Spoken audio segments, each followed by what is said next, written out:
চট্টগ্রাম নগরের জিইসি মোড় সংলগ্ন বাটাগলির শান্তিধারা আবাসিক এলাকায় ফুটপাতের পাশের দোকানিরা নানামুখী সমস্যায় জর্জরিত হয়ে অত্যন্ত মানবেতর জীবনযাপন করছে। স্থানীয় এসব ব্যবসায়ীরা জানান, আমার নাম মোহাম্মদ আলী হোসেন। আমাদের সমস্যা হলো যে আমরা এখানে আজকে দিকে তো 40 বছর উপর আমরা এখানে ব্যবসা খাচ্ছি। এখানে এখন শান্তিধারা আবাসিকের লোকজন আমাদেরকে তুলে দেওয়ার চেষ্টা করতে আছে। তো আমরা চাচ্ছি কি আমরা সুন্দরভাবে এখানে আমরা ব্যবসা করে ভাত খাবো। এটা আপনার কাছে আমাদের আবার থাকতে আছে জন্মের থেকে। আচ্ছা, দোকানপাট করে 40 বছর খাচ্ছি আর জন্ম আমাদের এই এলাকায়। এখন আপনাদের এগুলা বন্ধ করে দিতে বন্ধ করে দিচ্ছে। আচ্ছা, কারা বন্ধ হয়ে যাচ্ছে? শান্তিধারা আবাসিক লোকজন। আচ্ছা, এটা কি জায়গার নাম কি? শান্তিধারা আবাসিক বাটাগলি। বাটাগলি। এখন আপনারা কি চান? আমরা চাচ্ছি যে আমরা এখানে ব্যবসা করে ভাত খাবো। শান্তিধারা যারা গণ্যমান্য লোক আছে তাদের সহযোগিতাও চাচ্ছি। মোহাম্মদ আনোয়ার শাহ। কি করেন আপনি? হোটেল করেন।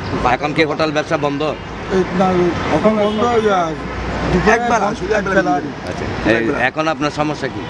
সমস্যা একই, সবাই যে সমস্যার দোকান বান্ধ।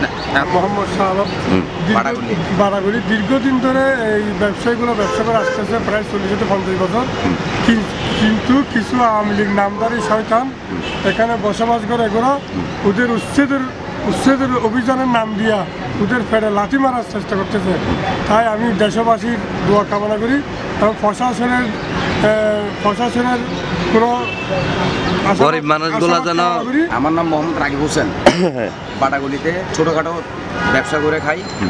আমরা 3 পুরুষ এই এলাকাতে আছি, দাদা, আমার বাবা এবং আমি রাকিব। ঠিক আছে, এখানে আমরা ছোটোখাটো একটা চার দোকানদারি করে এখানে রিক্সা সিনজিওয়ালা হলো আমাদের কাস্টমার 50 টাকা দিয়ে খাবার খাই যায়। এখন আবাসিক এলাকার মানুষজন চাইতেছে দেখি আমরা যেন দোকান করতে না পারি। ওদের ওরকম কি পরিকল্পনা চলতেছে, ওরা আমাদেরকে তুলে দিবে। ঠিক আছে, আমার দোকানের সামনে গেট একটা বসাই দিছে। আজকে 1.5-2 মাস হয়েছে। আমাদের এখানে ব্যবসা কমে গেছে অনেকটা।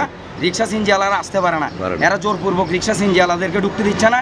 এরা বলতেছে আবাসিক এলাকায় রিক্সা থাকবে না, অথচ এদের এই এলাকাটা এদিকে এটা হলো যে গৃহসংস্থান বিভাগের জায়গা, হাউজিংয়ের জায়গা এবং আমার দাদা তারা, আমার বাপ তারা এখানে সরকারি চাকরি করছে। সেই সুবাদে আমরা এখানে ব্যবসা বাণিজ্য করি দীর্ঘ 40-45 বছর। এখন এরা চাইতেছে যেন আমরা ব্যবসা করতে না পারি, আমাদের দোকান ভাঙি চুরি দিবে।